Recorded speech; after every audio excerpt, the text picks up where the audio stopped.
హరే కృష్ణ అండి అందరికీ. అందరూ ఎలా ఉన్నారు? ఏంటి మళ్ళీ పెండెంట్స్ వీడియో అనుకుంటున్నారా? అయ్యో! అసలేం కాదండి.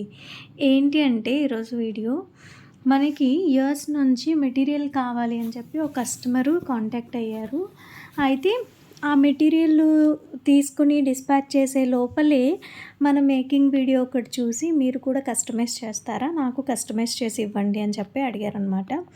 సో, ఓకే చెప్పాను. మనకైతే చాలా అంటే చాలా టైం ఇచ్చారు. కంగారేం లేదు. నెమ్మదిగా మాత్రమే చేయమన్నారు. కాకపోతే ఫ్యూ ఆఫ్ ఐటెమ్స్ అనేది మేక్ చేసి చూపించమన్నారనమాట. సో, వీడియో కాల్ ఫెసిలిటీ ఉంది కాబట్టి కస్టమర్ ఎలా చెప్తే అలా చేసి కొన్ని ఐటెమ్స్ వరకు మేక్ చేసి చూపించాను. అండ్ మేడం అయితే చాలా హ్యాపీ. మన దగ్గర లేని ఐటెమ్స్‌ని కూడా మనం స్టాక్ తెప్పించి అవి కూడా మేక్ చేసి ఇస్తున్నామండి. అండ్ ఈరోజు నుంచి డైలీ ఒక షార్ట్ వీడియో అనేది అప్డేట్ చేస్తాను. ఫస్ట్‌దైతే ఇలా వచ్చింది. ఎలా ఉందో కామెంట్ చేసి